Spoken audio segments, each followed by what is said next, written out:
असं की हा जो मृत्यू झाला आहे त्याच्यात पाठीमागे सुद्धा काहीतरी मोठी गडबड आहे. जामकर साहेब, असं प्रत्येक गोष्टीवर संशय घेणं चांगलं नाही ना. सरळ सरळ दिसतंय का त्या पाय घसरून पडल्यात आणि मग त्यांचा जीव गेलाय. असं असताना उगाच त्यांच्या मरणाभोवती संशय कशाला निर्माण करायचा? हा, आणि आम्हाला माहिती आहे आमच्या आप्पा जरा रागात बोलतात, पण म्हणून ते चुकीचं बोलतात असं नाही ना. काय चूक आहे? आता जे कायद्याला पोलिसांना आडवे येतात त्यांच्यावर माझा संशय नेहमी बळावतो. आणि मी गावात आल्यापासून हे 2 बायकावले देशमुख मला आडवे येतात, कायद्याला आडवे येतात, म्हणून त्यांच्यावर मला दाट संशय. आणि ज्यांच्यावर मला संशय आहे त्यांची तुम्ही बाजू घेता लाली. त्यामुळे हे जे खून झाले त्याच्या मागे तुम्हा दोघांचा हात आहे असा माझा दाट संशय.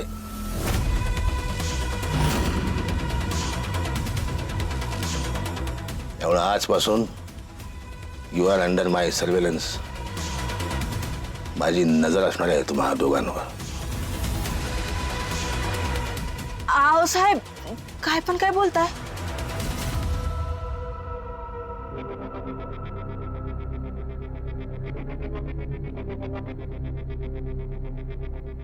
यांची खोली हीच आहे का? नाही, तिकडं आत खोली आहे तिची, तिथं झोपून असायची. अगदी गरज पडली तरच उठायची. तिला वाकरशिवाय चालता येत नव्हतं. मग घसरून पण तिकडेच पडलं का? हो हो हो हो. तुम्ही तर म्हणलं की गरज पडली तरच त्या वॉकरचा वापर करायचा. अगदी बाथरूमला जायचं असलं तरच उठायची.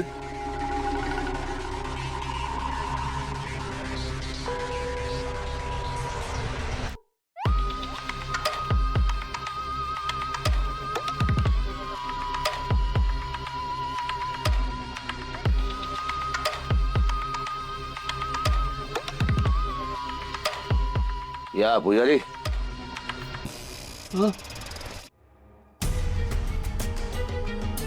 तुमच्या पत्नी कुठे पडलं होता? इथं.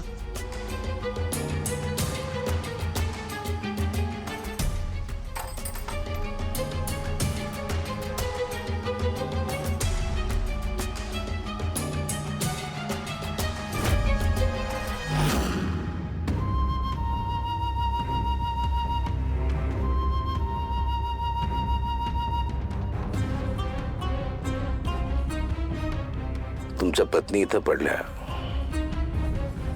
वॉकर तिकडे, त्यांना चालता येत नाही. इतक्या लांब कशा काय चालत गेल्या त्या?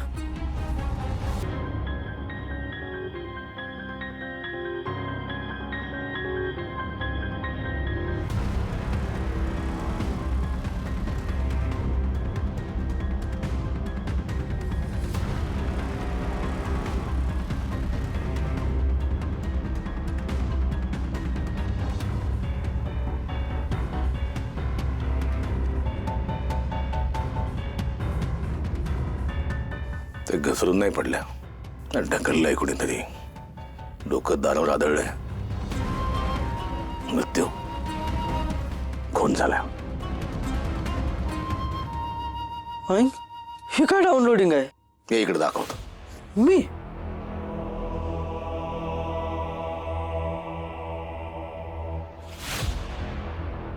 उलटा फेर.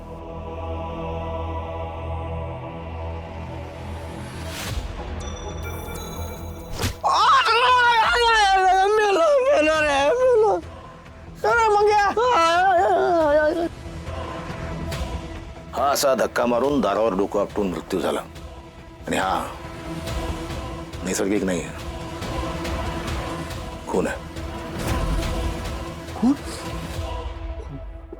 अहो पण साहेब, ते बिचाऱ्या रत्नाजीला कशाला कोण मारल? पुजारी, मला सांगा, घरात काही किमती सामान होतं का? माझ्याकडे काय असणार आहे किमती?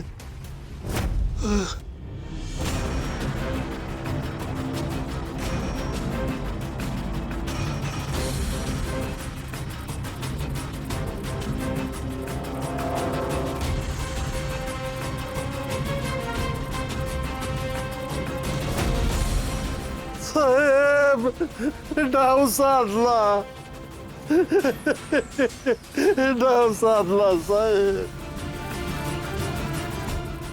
देवाचे दागिने पैसे सगळे गेले.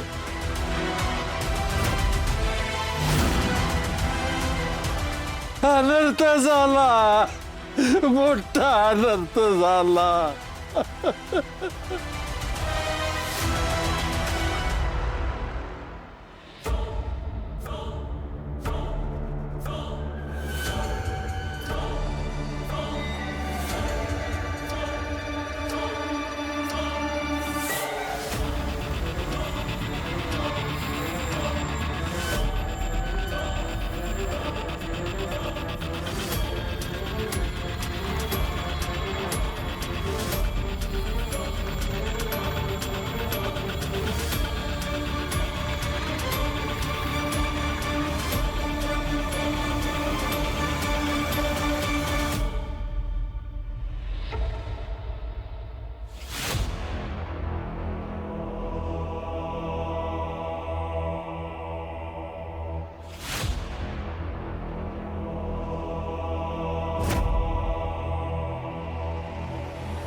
आर्या घरी नाहीये, म्हणजे तिची जिवंत असण्याची शक्यता कमी आहे.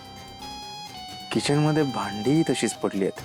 जर आर्या जिवंत असती, घरी आली असती, भांडी साफ केली असती. भांड्याकडे बघून 2-3 दिवसांची भांडी दिसत आहेत. यावरून स्पष्ट होतं आर्या जिवंत नाहीये. मग आर्याची डेड बॉडी कुठे आहे? शोधली पाहिजे. पण त्याआधी आर्याच्या प्रेग्नन्सीचे रिपोर्ट हाती लागले पाहिजेत. कारण ते जर का जामकरच्या हाती लागले तर माझी वाट लागेल.